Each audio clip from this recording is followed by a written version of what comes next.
get a spouse with a British citizenship. The next thing you know, you're on your way to the UK's.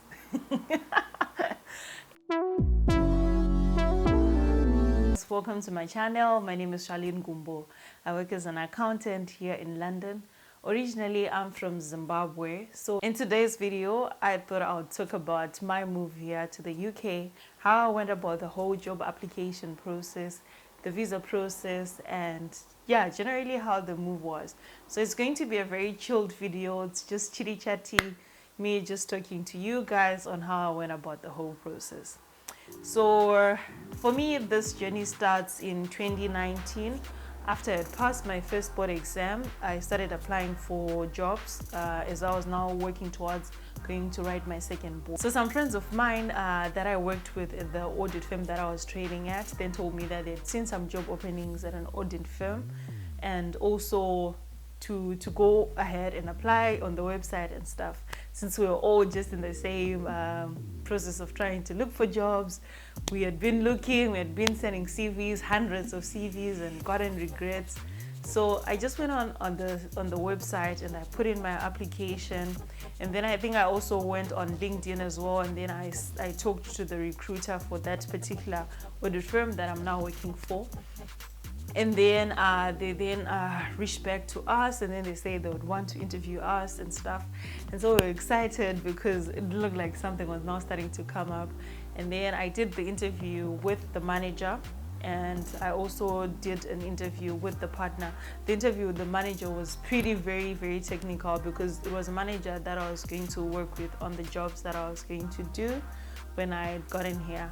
And then with the partner, it was a little bit chilled because it was more of to get to know me sort of interview. So I did that, and I then went on to write my final board exam round about in November, somewhere there. And after I had written my board exam towards the end of the year, they then confirmed and called me and said, "You've gotten the job." They were giving me an offer and asking me when I could start. I was so happy. I was so excited. I called my mom, called my brothers, called my dad, everyone, my family, told them that I gotten the job. And then we started then the process.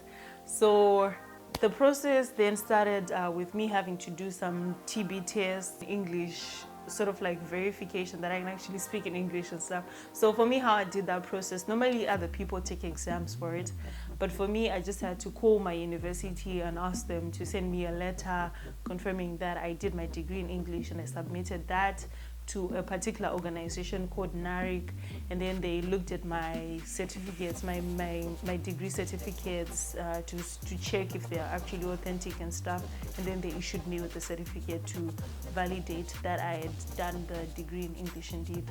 So after I had gotten that, I submitted that to my company, to the HR team that I was dealing with. I submitted that to the immigration lawyers for the company that I work for.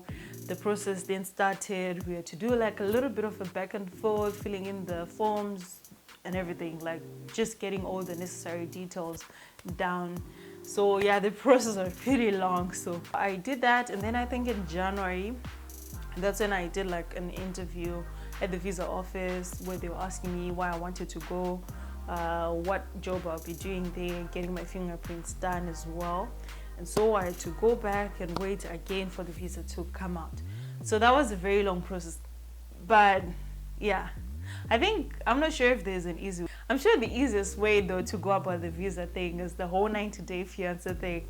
Get a spouse with a British citizenship and marry that person, and the next thing you know, you're on your way to the UK's. Anyway, jokes aside, so after I did that, I had to now book a flight to leave. I think I booked my flight in like 2 days out from the time that I got on the visa, and I left. Now that I say that I left in like 2 days, it makes it sound like it was a very easy thing to do. To be honest, it was one of the very difficult things I've had to do, because it felt like I was literally uprooting my life, the life that I had had for like the past 25 years, and just saying I'm just gonna go. But however, I had to look at the bigger picture what the reasons why I was leaving. For me at that point, I really couldn't sustain myself. I really couldn't sustain my lifestyle. My parents were taking care of me literally. My salary was not enough to cover my rent. My salary could not cover my food. So it just made financial sense at that point. And also career-wise, I felt like I wanted that international exposure, and what a better time to do it at that point, at the next bit exciting of my career. So yeah, those were my motivation to actually move to here. So I would have considered places like maybe London and New York in my view, because I wanted to be like in the biggest financial hubs where I felt like that's where the type of things that I'm excited in will be happening. So I'm like, okay, I want to be where the action is. Let's go to London. I knew that America, I really couldn't survive there. And it's a very difficult process to actually do. So London it was. So that's how I got to make that decision that I wanted to come here.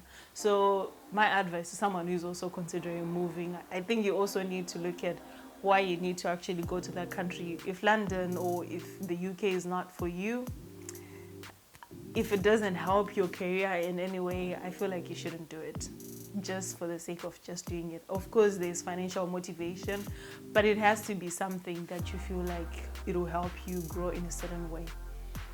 So, and then when I got here as well, I think within like 2 weeks of getting here, two or 3 weeks of getting here, I was issued with my Visa card, which I collected. So this Visa card is what I use as an ID and to start registering for bank accounts and that sort of thing. So that's how I went about the whole process.